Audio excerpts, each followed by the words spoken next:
যাওয়া না যাওয়ার ব্যাপারে ক্রিকেটারদের সিদ্ধান্ত নেবেন কিনা? না, নিব না।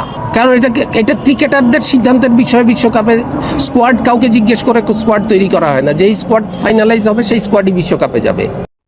এই বিসিবি পরিচালকের সাথে আমি একমত।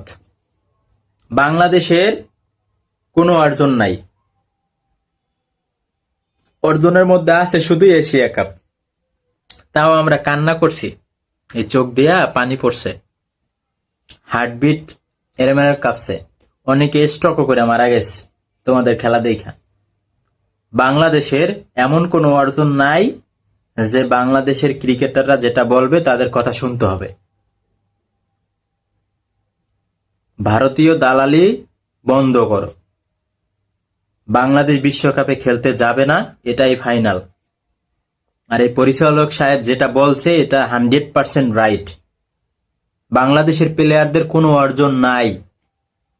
তোমরা যখন ম্যাচ ঠগে যাও, জেতা ম্যাচ, তখন তো তোমাদের বেতন কাটা হয় না।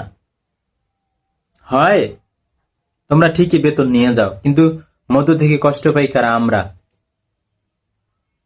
আমরা হাজার হাজার দর্শক, লক্ষ লক্ষ দর্শক যখন খেলা দেখি, তোমরা তখন হেরে চলে আসো বাড়ি।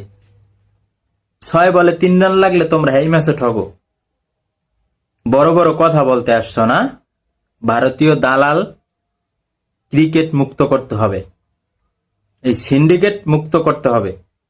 ভারতের দালালি করা যাবে না, বুঝতে পারছো?